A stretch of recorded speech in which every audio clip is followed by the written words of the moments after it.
네, 이 시간에 여러분과 생각해 볼 주제는 근대화 대통령 박정희입니다. 1961년 5월 16일 새벽 3시경부터 5.16 군사 정변이 시작됐습니다. 3시경에 행동이 시작됐고 1시간 반 후인 4시 반에 수도 서울을 장악했습니다.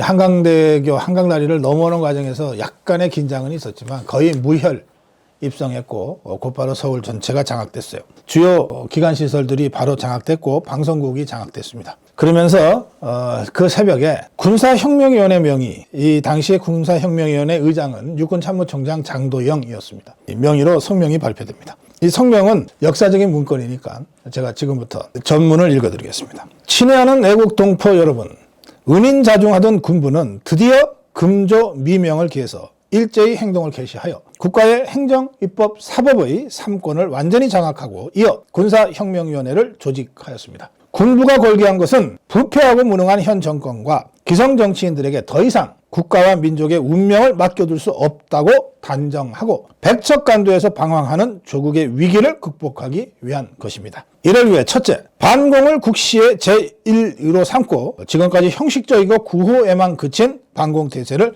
재정비 강화한다. 둘째, 유엔 헌장을 준수하고 국제협약을 충실히 이행할 것이며 미국을 위시한 자유우방과의 유대를 더욱 공고히 한다. 셋째, 이 나라 사회의 모든 부패와 구악을 일소하고 퇴폐한 국민 도의와 민족 정기를 바로잡기 위해 청신한 기풍을 진작시킨다. 넷째, 절망과 기아 손상에서 허덕이는 민생고를 시급히 해결하고 국가 자주경제 재건의 총력을 경주한다. 다섯째, 민족의 수건인 국토 통일을 위해 공산주의와 대결할 수 있는 실력 배양에 전력을 집중한다. 여섯째, 이와 같은 우리의 과업이 성취되면 참신하고도 양심적인 정치인들에게 언제든지 정권을 이양하고 우리들은 본연의 임무에 복귀할 준비를 갖춘다. 이게 혁명 공약입니다. 여기 혁명 공약을 발표한 군사혁명위원회는 곧바로 국가재건 최고회의로 개칭돼서 2년간 이제 군정을 실시합니다. 이 군정 초기에는 어디나 있듯이 강경파, 온건파 간에 또 주류와 비주류 사이에 권력 갈등이 심했습니다. 그래서 일련의 반혁명 사건이 잇따라 있었습니다. 이 반혁명 사건을 일으킨 비주류를 완전히 제거하고 박정희 중심의 주류 세력이 실권파로 정권 장악의 기반을 확고히 합니다. 그 후에 박정희는 1963년 대통령 선거에 나가서 야당 단일 후보였던 윤보선과 선거를 하는데 여기서 15만 여표 차이, 사실은 간신히 승리했다고 할 수 있습니다. 역대 대통령 선거 중에 표차가 가장 적었던 선거입니다. 이 선거에서 이겨서 1963년 대통령이 된 박정희는 대통령 취임사를 통해서 정치적 자주, 경제적 자립, 사회적 융화 안정을 표방했습니다. 우리가 근대화 대통령 박정희라고 자랑스러운 호칭을 붙여주는 것은 박정희 대통령 집권 18년 동안 단 한 번도 북한 김일성 집단과의 체제 경쟁을 망각하거나 늦추거나 소홀히 하지 않았습니다만 그와 별도로 근대화라고 하는 지금의 대한민국의 기반을 거의 완전히 새롭게 놓은 그 역사적 성취를 강조하기 위해서인 것입니다.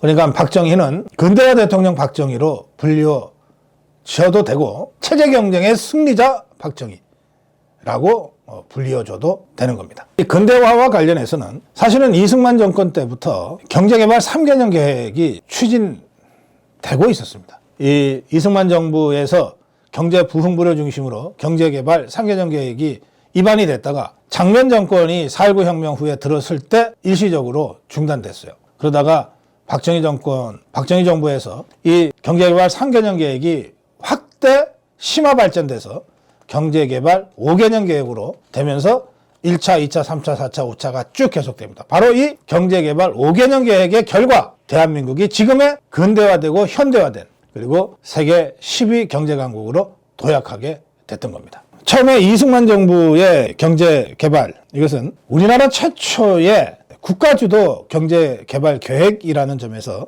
의미가 있지만 총량적인 목표가 제시되고 구체적인 정책 수단과 지침은 완성도가 떨어지는 상태였습니다. 그러다가 4.19 혁명 이후에 폐기됐어요. 그 후에 이제 박정희 정부가 들어서면서 본격적으로 국가주도 경제개발, 국가주도 근대화라고 하는 미증류의 대한민국 대개조 사업이 실시됐습니다. 한국 경제는 박정희 정권의 등장과 발맞추어서 고도 성장기가 시작됩니다. 1963년에 경제 성장률이 9.0%입니다. 그래서 1997년에 IMF 외환위기가 터질 때까지 한두 번의 아주 예외적인 상황, 1979년에 유신체제 붕괴라든지 하는 아주 예외적인 상황을 제외하고는 계속해서 연 9% 이상의 고도 성장을 기록합니다. 국가 주도의 경제 개발 계획. 시장 경제 체제인 자유민주주의 국가에서는 국가 주도의 경제 개발 계획이라는 개념 자체가 없었습니다.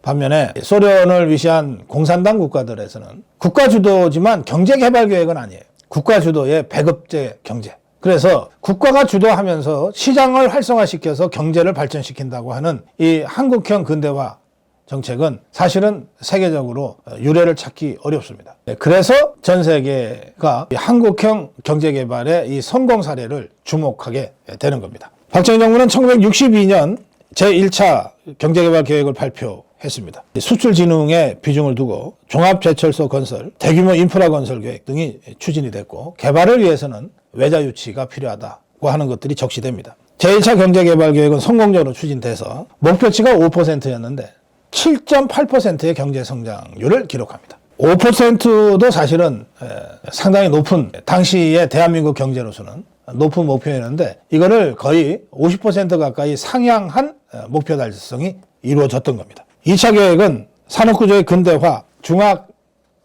산업의 건설이 강조됐고, 포스코가 그때 건설이 추진됩니다. 대일 청구금으로 외자를 대체해서 이게 건립이 돼서 지금의 국민기업 포스코가 됐습니다. 3차 계획부터는 1972년부터인데요. 중화공업이 본격적으로 추진되기 시작했습니다. 이 당시에는 미군 철수라고 하는 외교 안보적 사항까지 겹쳐서 어느 때보다도 자주 국방의 요구가 강하게 제기됐던 때입니다.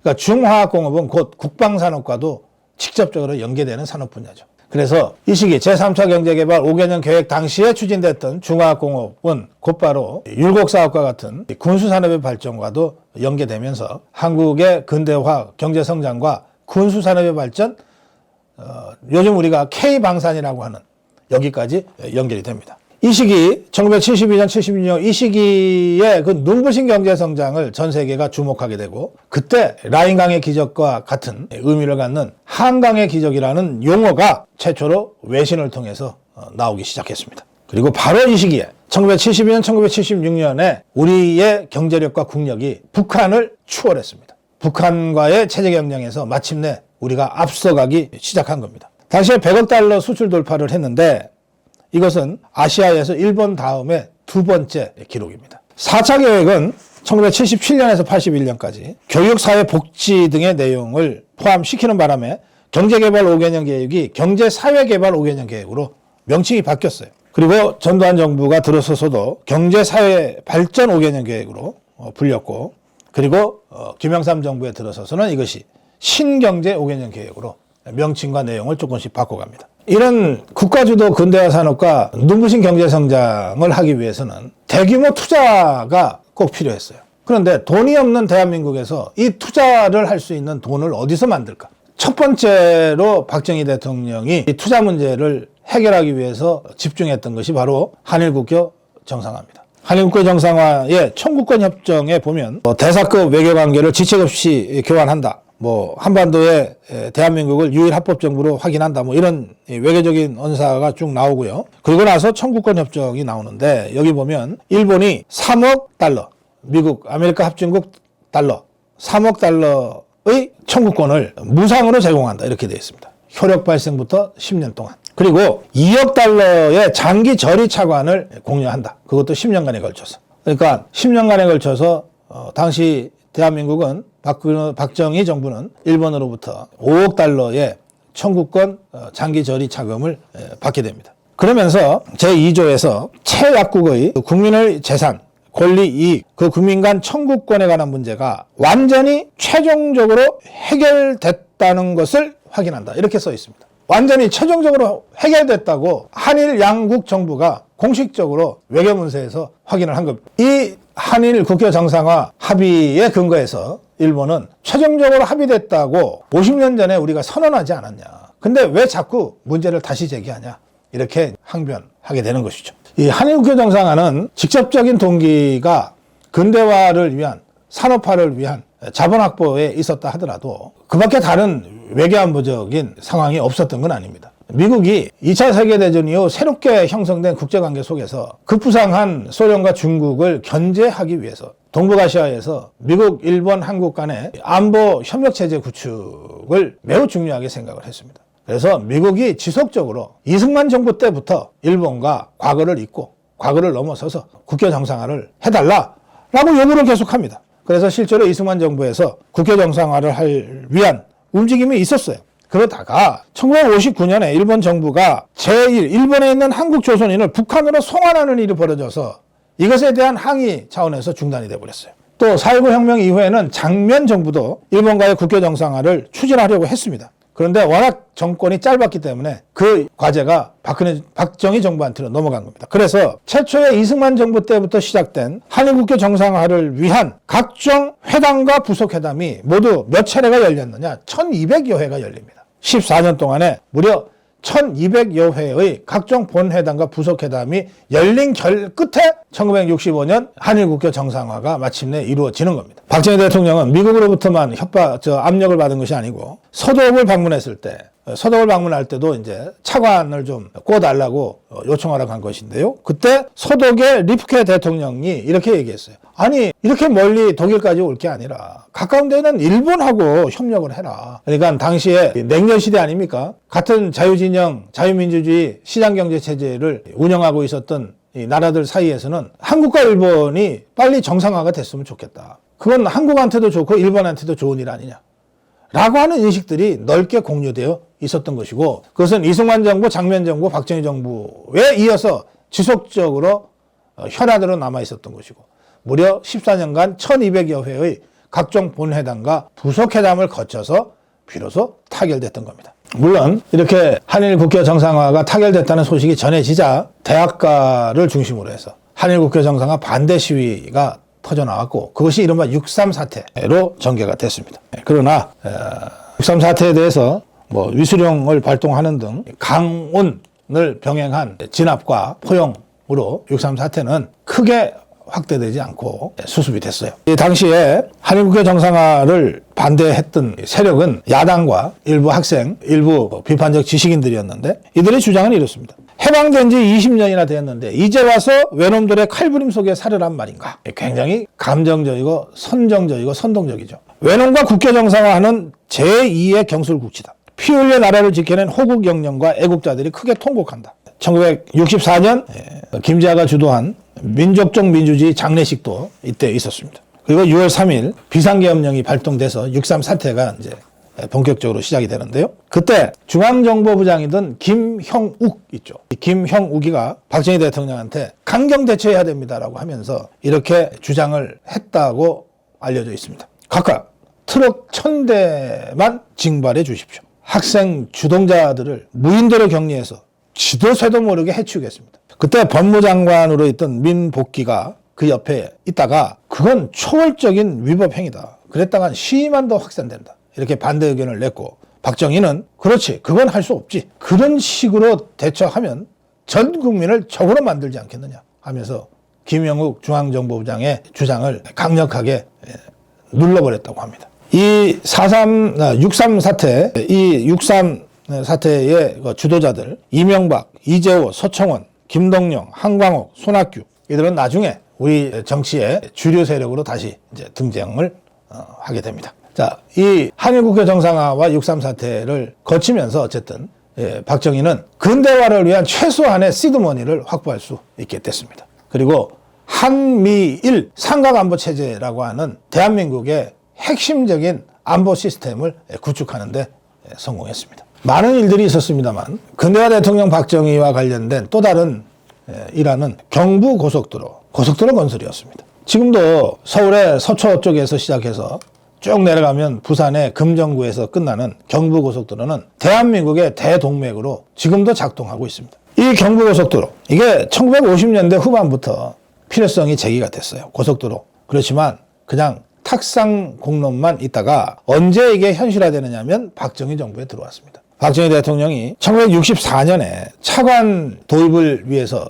서독을 방문했을 때 그때 아우토반, 독일 고속도로죠. 아우토반을 처음 봤어요. 그리고 아우토반을 주행하다가 잠깐 차를 세우고 노면이 어떤 상태인지 이 고속도로 이 도로의 소재는 뭔지 이런 것들을 구체적으로 수행원들한테 물어보고 확인하고 메모를 하고 그랬다는 겁니다. 그리고 1965년부터 박정희 정부 내에서 내밀하게 고속도로 건설에 대한 내부 검토가 시작이 됐어요. 그런데 바로 실시되지는 못하고 1967년 대통령 선거에서 재선에 성공하자 박정희 대통령이 고속도로 건설을 적극적으로 추진합니다. 그런데 이 고속도로 건설은 길 닦는 것하고 좀 차원이 다르죠. 고속주행이 가능한 고속도로를 건설하려면 우선 이 선형, 휘는 각도가 최소화돼야 되고 그리고 고속주행을 가능하게 한 노면의 평탄도가 확보가 돼야 됩니다. 뿐만 아니라 이건 엄청난 예산이 투입되는 것이기 때문에 국민 여론이 고속도로의 필요성에 공감하느냐 안 하느냐가 정책 결정을 하는 데 있어서 굉장히 중요했어요. 그런데 이 고속도로 경험이 있는 주원이라는 사람이 국토건설부 장관으로 취임하면서 고속도로 건설이 이제 속도를 붙이기 시작해요. 야당은 박정희 대통령을 공격하지 않고 이 주원 건설부 장관을 집중적으로 공격합니다. 또 국제개발은행에서도 처음에는 고속도로 건설을 위한 차관을 줄 것처럼 하다가 자동차도 별로 없는 나라에서 그 엄청난 돈을 길 닦는 데 쓰냐 그러고서 이걸 보류시켜버렸어요. 이런 여러 가지 어려움을 겪으면서 밀어붙여서 마침내 완성한 것이 이 경부고속도로입니다. 그냥 자동차가 빨리 달리는 길 하나 놓자가 아니죠. 대한민국을 반나절 생활권으로 확 좁혀버리는 공간적 혁명이거든요. 고속도로라고 하는 게. 지금은 그걸 많은 분들이 다 이해하게 됐어요. 아, KTX는 그냥 기차 다니는 철로 하나 놓는 거구나가 아니잖아요. KTX가 놓임으로써 서울과 부산이 반나절 생활권으로 압축되잖아요. 시간과 공간의 압축이 이루어지는 것이 고속도로와 철도와 항공과 통신의 발전이거든요. 그것을 1970년대에 1960년대 후반에 박정희 대통령이 시작한 겁니다. 정확한 예산이 도대체 얼마나 필요할지를 잘 몰라가지고 여러 부처에다가 예산 계산 해보라고 했는데 중구난방이었다고 합니다. 결국 해외에서 고속도로 건설을 해본 경험이 있는 현대건설이 380억 원 정도 될 겁니다 라고 계산한 이것과 비슷하게 330억 원으로 예산 결정을 해서 시작을 했는데 결국은 나중에 430억 원이 들었다고 합니다. 현대건설이 380억 처음에 냈던 안 상당히 근사하게 접근을 했죠. 이 고속도로 건설 과정에서 공식적으로는 77명, 비공식적으로는 900명 가까이가 사망했습니다. 당시에 우리 도로 닦는 기술이나 특히 터널 공사 기술이 그렇게 높지가 않아서 그 난공사 과정에서 많은 근로자들이, 노동자들이 사고를 당해서 77명, 비공식 900명 가까이 정말 피 흘려가면서 닦은 길이 바로 지금의 경부 고속도로입니다. 당시에 그 당제 터널, 이게 옥천, 충청북도 옥천 근처에 있는 당제 터널이요. 지금은 옥천 터널로 되어 있고 고속도로 구간에서 비껴져 있는데 이게 그렇게 난공사였답니다. 이 난공사 중에 많은 사람들이 죽거나 다치기도 했는데 현대건설이 정주영 회장이 결단을 내렸다는 거예요. 뭐냐? 이게 이제 절암토사로 돼 있어 갖고서 터널 뚫으면 자꾸 무너져서 사람들이 상하고 그랬는데 여기를 조강 시멘트를 전격 투입했다는 거예요. 조강 시멘트는 빨리 굳는 시멘트입니다. 보통의 시멘트보다 20배 빨리 굳습니다. 그리고 서너 배나 강해요. 그러니까 엄청 비쌌겠죠. 근데 공기 안에 건설을 마쳐야 된다는 생각으로 정주영 회장이 그 엄청나게 비싼 조강 시멘트를 투입한다는 결정을 내린 거예요. 그렇게 해서 당제 터널, 옥천 터널의 공사를 공기 안에 마무리할 수 있었어요. 그러니까 우리가 근대화 과정을 보면 박정희 대통령의 뛰어난 리더십 못지않게 정주영 회장, 이병철 회장, 김우중 회장 같은 이 경제인들의 정말 희생과 헌신을 다시 한번 생각하지 않을 수 없습니다. 당시에 고속도로 건설을 반대했던 사람들이 여론을 주도했어요. 김대중은 당시 국회의원이었는데요. 가뜩이나 모든 투자가 경상도로 집중되고 전라도에서는 푸대접 운운하는 이때에 어찌 한쪽은 철도 복선이 있는 경부선이죠. 있는 곳에 다시 고속도로를 건설하는 파행적 건설을 할 수 있는가? 완전 지역주의 구도 속에서 경부고속도로를 비난하고 있습니다. 또 유진호는 경부고속도로 그 취지를 반대하는 것은 아니지만 현 경제 실정에 비춰 사업의 우선순위에 의문을 갖고 있다. 남북 간보다는 동서 간 뚫는 일이 더 급한 일이 아니냐. 경부고속도로보다는 영동고속도로를 먼저 건설해야 된다. 뭐 이런 주장을 하면서 결과적으로 경부고속도로 건설 반대의 여론을 이끌었어요. 동아일보는 의욕만 앞서가는 경부고속도로의 문제점 하면서 심각한 주택난 하나도 제대로 해소시킬 능력을 갖지 못한 우리나라 재정 형편에 어떻게 이처럼 방대한 사업을 4년 만에 완성시킬 수 있다는 거냐? 실현 불가능하다 이렇게 비난을 했고, 조선일보도 필요하지만 지금 그렇게 서두를 일 아니다 라고 하는 신중론 속도 조절론을 가지고 연일 여론을 조성했습니다. 그럼에도 불구하고 박정희 대통령은 이걸 계획된 기간 안에 끝을 내버립니다. 처음 건설됐을 때는 우리나라에 자동차 공장이 없었죠. 자가용도 별로 없을 때였습니다. 그런데 경부고속도로가 건설되고 나자 자가용 시대가 바로 열립니다. 지금 여러분 경부고속도로는 버스 전용 차로가 아니면 운행을 하기 어려울 정도로 자동차 수요가 폭증해 있죠. 이게 불과 30년, 40년 사이에 벌어진 일이에요. 우리가 국가 지도자들한테 보통 이렇게 얘기하잖아요. 100년 후를 좀 계획해달라. 30년 후에 우리 국민들이 먹고 살 수 있는 먹거리를 좀 고민해달라. 우리 이렇게 주문하잖아요. 그 점에서 박정희 대통령이야말로 그런 국가 100년 대계, 국가 50년 대계를 고민하고 실천한 유일한 정치 지도자였다고 평가할 수 있습니다. 그런 면에서 같은 시대에 같은 정치를 했지만 박정희 대통령과 김대중, 김영삼 등은 스케일이 다르다. 클래스가 다르다. 이런 평가를 저는 합니다. 한 가지 더 짚어보겠습니다. 포스코입니다. 6월 9일이요. 매년 6월 9일은 정부가 지정한 철의 날입니다. 철의 날. 이것은 1973년 6월 9일 포항제철이 처음으로 쇳물을 배출했던 날을 기념하는 겁니다. 이 포항제철 건설 사업은 1970년부터 시작해서 83년에 13년간 걸쳐서 완공돼서 지금의 포스코가 되는데, 우리나라 철강 생산량은 1970년에 50만 톤에서 1980년에는 17배가 넘는 성장을 기록합니다. 그리고 1983년에 세계 11위, 지금은 세계 3, 4위권까지 올라가 있습니다. 쇠는, 철은 제조업의 쌀이라고 불립니다. 박정희 대통령이 박태준과 손잡고 박태준을 앞세워서 1970년에 제철 건설에 나서지 않았다면 과연 우리나라의 그 고도성장기와 중화공업기를 거치면서 엄청나게 폭발한 제조업의 원료인 철을 제때 조달할 수 있었을까요? 전부 다 외국에서 사와서 제조를 했을 텐데, 그러면 과연 가격 경쟁력을 우리가 확보할 수 있었을까요? 그 점에서 포스코는 시작부터 지금까지 국민 기업이고, 시작부터 지금까지 박정희 대통령의 위대한 통찰력과 박태준의 포철 정신이 살아있는 역사 교훈의 현장이라고 저는 생각합니다. 파독 근로자 문제, 파독 간호원 문제도 좀 짚어봐야 되겠습니다. 몇 명이 독일에 갔느냐, 언제부터 언제까지를 파독 근로자, 파독 간호사로 규정할 거냐에 따라서 조금씩 다릅니다만, 1963년부터 77년 사이 한 14년간에 걸쳐서 광부로 독일에 간 사람들은 7,900여 명, 간호요원으로 독일에 간 사람은 11,000여 명, 그리고 기능공으로 간 사람은 한 900여 명, 모두 1,880여 명으로 추산되고 있습니다. 당시에 한국은 인구는 급증했는데 일거리는 별로 없어서 일자리 부족 사태, 실업난에 시달리고 있었고, 독일은 완전히 거꾸로였죠. 일자리는 나만 아는데 사람이 없어서 고생이었습니다. 구인난. 그러니까 한국의 실업난, 독일의 구인난, 이게 두 개가 겹쳐지면서 광부와 간호사들의 독일 파견이 있었습니다. 그리고 이 파독 노동자, 광부 간호사들, 파독 노동자들이 정부 주도로 갔건 자발적으로 갔건 어쨌든 그들이 국내에 송금한 그 돈이 결국은 근대화의 시드머니로 사용된 것은 분명한 사실이고, 그 점에서 파독 근로자, 파독 간호사들의 근대화 과정에서의 그 기여는 우리가 결코 잊어서는 안 될 것입니다. 파독 광부들은 광부 일을 할 때마다 글랙아우프라는 말을 썼다 그럽니다. 글랙아우프, 서로 만나면서 탄광으로 들어가면서, 탄광이 1000m, 지하 1000m까지 내려가는 탄광들이었는데, 글랙아우프, 이게 우리말로 하면 살아서 만납시다 라는 뜻이라고 합니다. 정말 매일매일 죽음을 응시하면서 일을 했고, 그래서 번 피와 땀이 묻은 돈을 일부라도 조국의 가족들한테 송금해서 그 돈이 또 모여서 경부고속도로 현장에도 포스코 건설에도 쓰여졌을 겁니다. 또 한 가지 짚어야 될 부분은 베트남 전쟁 참전입니다. 1964년에 우리가 군대를 베트남에 파병합니다.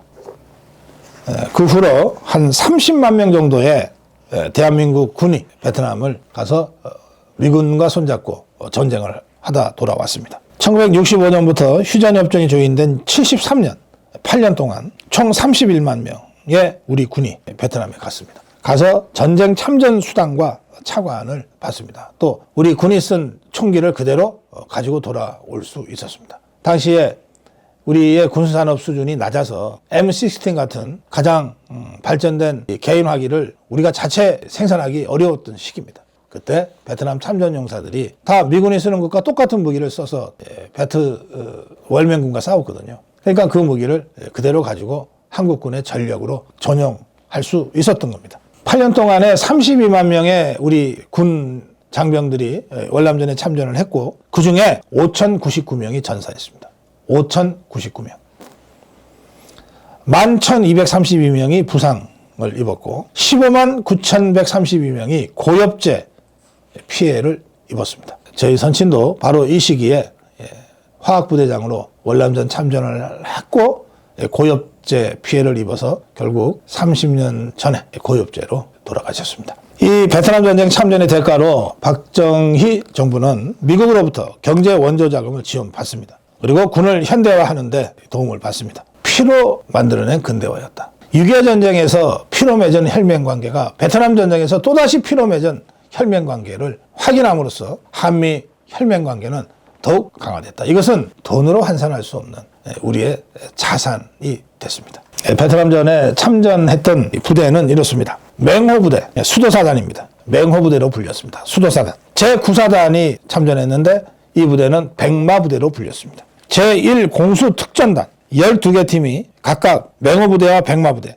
수도사단과 구사단에 배속이 돼서 임무를 수행했습니다. 제2해병여단, 제2해병여단이 청룡부대로 불려서 참전했습니다. 그리고 해군 수송전대가 있습니다. 우리 군장병들을 수송하기 위한 해군 수송전대를 백구부대라고 불렀습니다. 그리고 해군 UDT 부대가 있습니다. 그리고 제55 항공수송단이 있는데 이 제55 항공수송단은 은마부대로 불렸습니다. 그리고 주월 한국군 군사원조단이 있고 그리고 제1 이동 외과병원이 파월돼서 참전했습니다. 우리 군은 1973년 휴전협정 조인 후 1975년에 베트남에서 대사관이 철수됐고요. 그리고 1992년에 한 18년 후에 노태우 때 베트남과의 국교를 다시 재개했습니다. 그 후로 베트남 정부는 공식적으로 한국군의 베트남전 참전과 관련돼서 어떠한 항의나 입장 표명도 한 바가 없습니다. 자, 이제 마지막으로 중동 붐을 좀 짚어보겠습니다. 1965년에 현대건설이 태국의 파타니와 나라티왑을 잇는 고속도로를 최초로 수주했어요. 한국 건설 역사의 최초의 해외 인프라 건설 수주입니다. 그런데 73년에 석유 파동이 났습니다. 중동 전쟁 과정에서 석유 파동이 나서 산유 국가들의 부가 급증했어요. 그 오일 달러를 가지고 수많은 메가 프로젝트를 중동 국가들이 하는데 그때 우리나라 기업들이 대거 중동에 진출합니다. 삼한 기업이 사우디아라비아 아룰라와 카이바를 잇는 고속도로 건설을 수주하면서 중동 진출 기업 1호. 현대건설은 태국이었기 때문에 중동 진출은 1호가 삼한 기업입니다. 그리고 동아건설이 그 유명한 리비아 대수로 공사를 맡았고 현대건설이 사우디아라비아 주베일 산업항공사를 맡았고 대우건설은 파키스탄 고속도로 건설 등을 해냈습니다. 1970년대 오일머니는 이렇게 대규모로 한국의 노동력을 흡수했어요. 그리고 우리는 그 대가로 중동붐이라고 하는 것을 만들어냈습니다. 그때 그 열사의 사막에서 피땀 흘려 버든 오일머니들이 70년대 중화공업화의 기반이 되고 한국 근대화의 또 다른 추력이 됐다고 하는 것은 여러분들 저나 다 잘 아는 일입니다. 이렇게 박정희 대통령 시기, 근대화 대통령 박정희가 이루어낸 이 엄청난 기적과 같은 업적들. 이것은 박정희 대통령의 강력한 의지에 더해서 한번 해보자. 우리도 한번 잘 살아보자고 하는 대한민국 국민들의 강력한 행동이 결합돼서 비로소 이루어진 기적이었다. 그렇게 평가합니다. 근대화 대통령 박정희. 여기까지 하겠습니다.